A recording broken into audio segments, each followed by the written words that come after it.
Hi there, my name is Coo Clayton and I'm a children's author. I'm doing this little video today for all the families connected to the Wildhood Festival. I know that we can't quite be together in person at the moment, so we thought we would send you a story time virtually.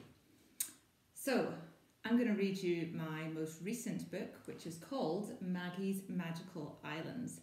You might have seen my other two books. I've read them at the festival in the past. I think a few years ago I read Maggie's Mittens, and I have also written Maggie's Monsters. So today we're going to read Maggie's Magical Islands. So sit back, get comfy and enjoy the story session.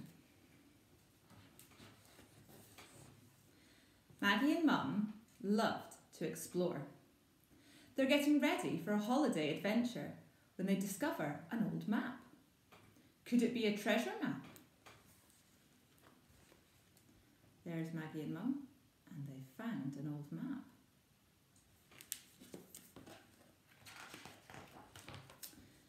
It's a map of the Scottish Islands. And look, one of the islands has a big X on it. Together, Maggie and Mum plan a trip to visit 5 different islands. Last stop, X marks the spot. What will the mystery treasure be? There we go. There's a map of the Scottish Islands, and there's the X right at the top. I wonder what the X marks. Maggie and Mum are so busy checking ferry times and weather forecasts that, oh no, they've forgotten to book anywhere to stay. Don't worry, Mum, Maggie says as they jump off the ferry onto the Isle of Arran. Can you see what I see? Perfect, Mum claps her hands.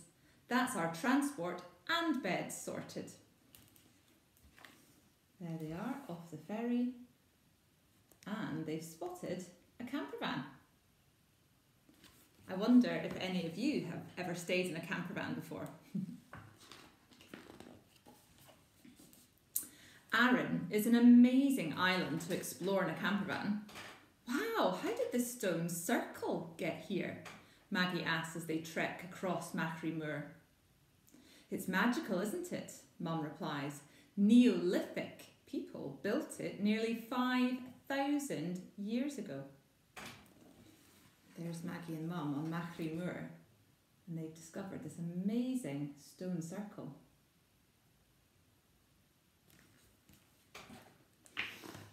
But as they walk back to the camper van, oh no, what's all that smoke? Maggie asks. Looks like engine problems, Mum says. Maybe we need a new way to travel, or we'll never find the treasure. Oh dear, there's a load of smoke coming out the camper van. Can you think of a better way that they might get around? I love our new hire bikes, Maggie yells as she tests out her very loud bell. They're just what we need to explore Islay, the Queen of the Hebrides. Mum stops to check the map. This beach is a perfect spot to pitch our tent. It's called the Singing Sands. Here's a beautiful picture of Maggie and Mum, got their bikes, and they're on this lovely beach called the Singing Sands on the Isle of Islay. Now, let's see how their camping goes. But camping is too wild for Mum and Maggie. That was an awfully stormy night, Mum says. Get the map out, Maggie. Let's find somewhere with a proper roof and a comfy bed. I wonder if you've ever had any camping disasters. It looks like the weather was against Mum and Maggie. The faithful ferry takes Maggie and Mum onwards to the Isle of Mull and ever closer to the treasure. The wind is blowing a hoolie and the waves are choppy. What a bumpy ride, Mum yawns. Whatever next? Maggie spots a grand castle with her binoculars. I'm sure we'll get a great night's sleep there, she tells Mum. And there they are. They've arrived at Tobermory. There's the ferry. And they're going to stay in a castle. What's that spooky noise? Maggie clutches Mum in the middle of the night. Is it a ghost? Shh, now, Mum reassures her. It's just the wind whistling through the windows. But Maggie's not so sure. I don't like this haunted castle. Let's look at the map and get going as soon as we can. Oh dear. Well, it looks like a nice place to stay, but there's obviously some very strange noises going on in the castle. Now, Maggie and Mum are on the Isle of Skye. My legs are so tired, Maggie grumbles. When will these glens ever end? Here, Mum says, at the magical fairy pools. Look at me, Maggie cries, splashing in the clear water. She wades in a little, looking for fairies.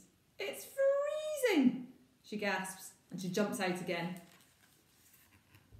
There she is, doing some wild swimming. I wonder if you've ever tried wild swimming in Scotland before. Pretty cold. They find a cosy wee bothy to sleep in, and Mum makes a fire. Maggie hangs up her swimming costume to dry. Her dreams are full of treasure. She can't wait to find it tomorrow. That looks like a nice place to stay. Cosy wee bothy. And what is this treasure that they're going to find? The next day, Maggie and Mum cycle to the top of the Isle of Lewis. I can see a lighthouse, Mum calls out. It's marked with an X on the map. But I can't see any treasure. Do you know where the treasure is? Maggie asks the lighthouse keeper. Aye, the treasure's right here, he says with a smile. But you'll need to wait until after dark to see it. There they are, at the lighthouse on the Isle of Lewis. Some beautiful puffins flying around. I wonder what this is. Maggie and Mum are so lucky. They're spending the night in the lighthouse. But don't fall asleep, the lighthouse keeper warns Maggie, because when it gets dark, the treasure will appear. What do you think it might be? There they are, in the lighthouse. I've never stayed in a lighthouse before.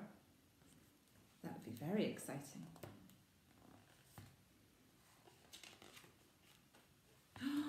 Wow! Wow! Wow! Maggie can't believe her eyes. Shimmering waves of light are sweeping across the sky.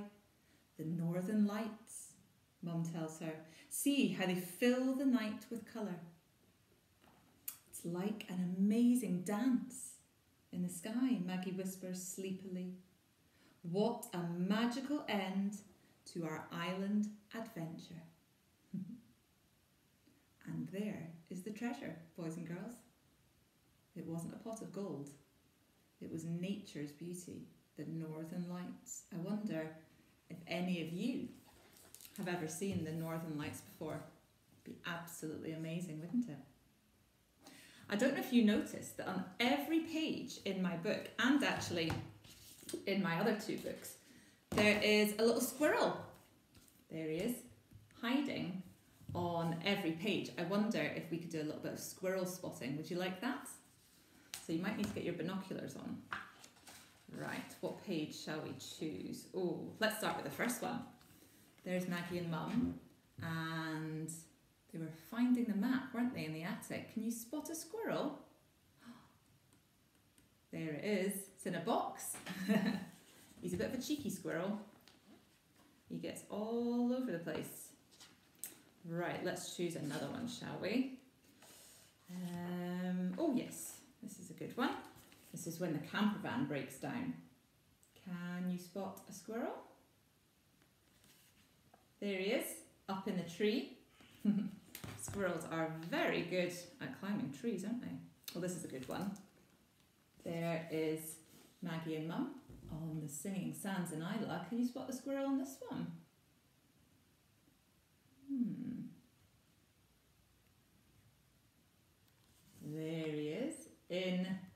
bike basket. One more? All right. This is a very difficult one actually. I might have to just put it right up close. You might not be able to see from there. This is the lighthouse on the Isle of Lewis. There's lots of puffins flying around, but if you look very closely, you can spot the squirrel climbing up the lighthouse.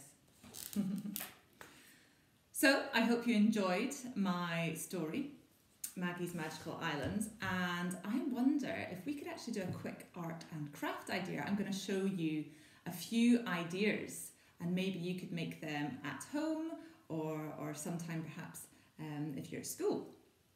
So I thought we could make our own very special lighthouse because the last couple of pages feature the lighthouse where she saw the northern lights. And lighthouses are very tall and big and they've got a light shining out of them. There's a nice picture of it. And I thought we could make our own lighthouse. So I'm going to give you a few ideas, but I bet you've got some ideas of your own how to make a good lighthouse. So I actually started one, and what I use is I just used an old tube, an old crisp tube, a bit like this. And I wrapped it in white paper, and then I used some tissue paper actually, and I cut some strips and glued them on, but you could use pen or paint. And then I made a little door just with pen, and I popped some windows on it too. But I wonder if we could try and attach some sort of light to the top, and I've got a few things here which might help. So I've got a little plastic yogurt pot. I found a little plate in my daughter's play kitchen, and I've also got one of these little candles, these little fake candles that you get.